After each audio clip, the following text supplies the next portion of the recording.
The Assembly will hear an address by His Excellency Paul Kagame, President of the Republic of Rwanda. I request protocol to escort His Excellency.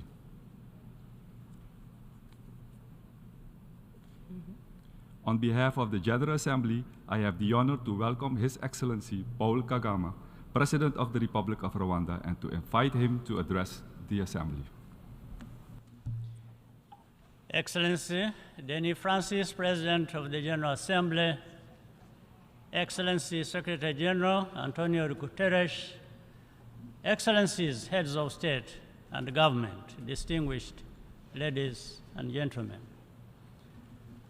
This year, the World Health Organization declared that the COVID pandemic is no longer a global health emergency.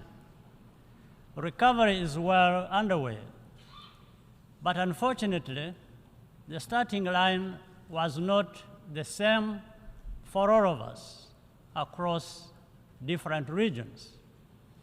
This year's SDG Summit has once again raised the alarm about slow pace of SDG implementation, and I commend the Secretary General for the sharp focus he is bringing to this issue.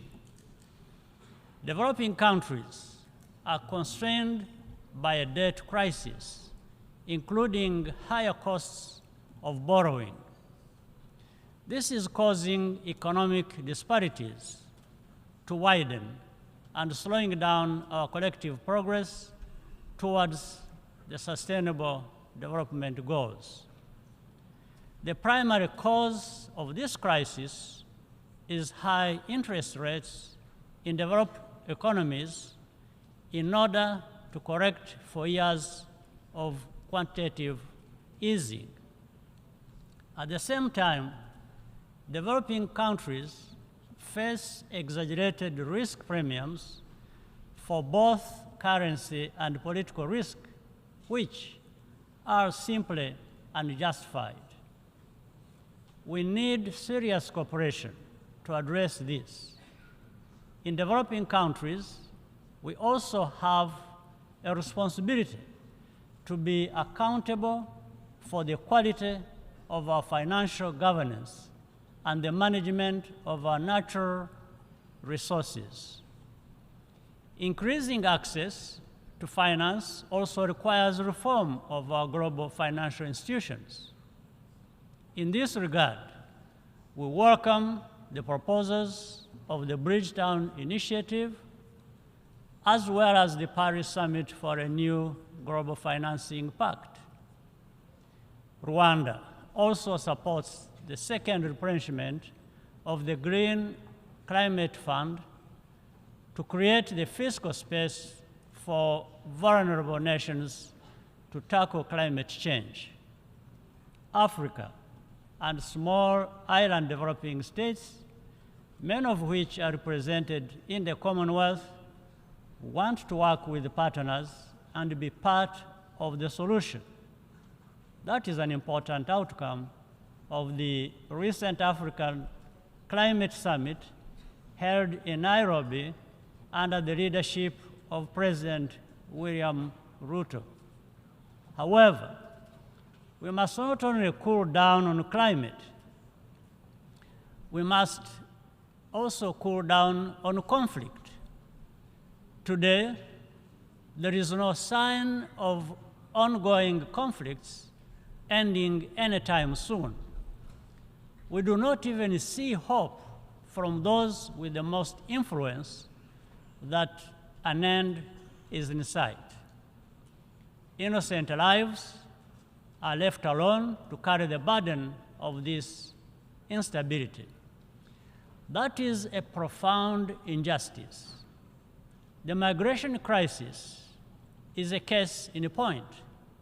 Every year, migrants and refugees undertake dangerous journeys in search of a better future. Rwanda remains committed to working with partners, including the United Nations High Commissioner for Refugees, to contribute to a durable solution. This decision is informed by our experience and knowing firsthand the pain of losing everything and not having a place to call home. That is part of our promise to leave no one behind.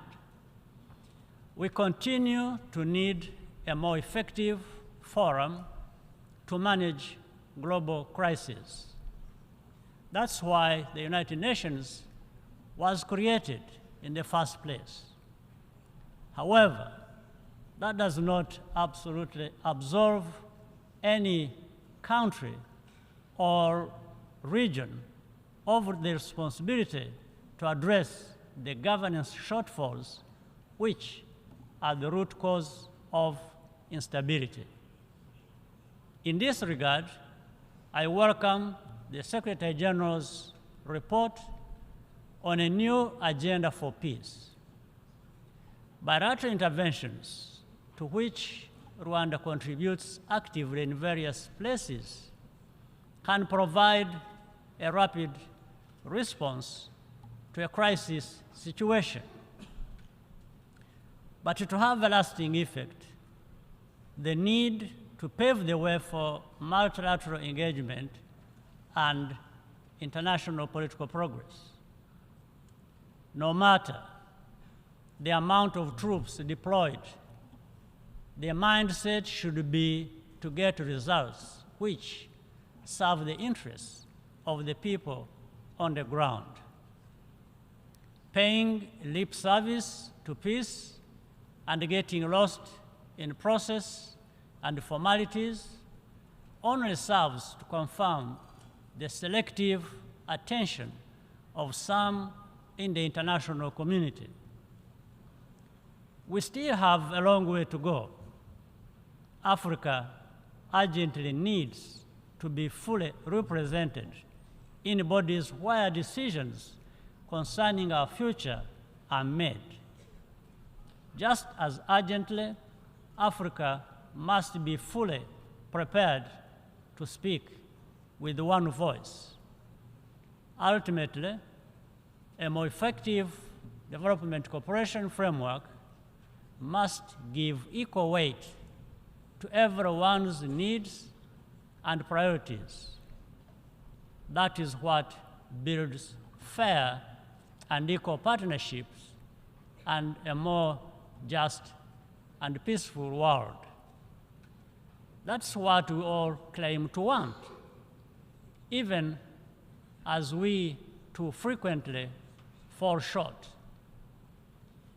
In that spirit, allow me to commend the United Nations Development Program, led by Akim Steiner, for the Timbuktu initiative to strengthen the African startup innovation ecosystem.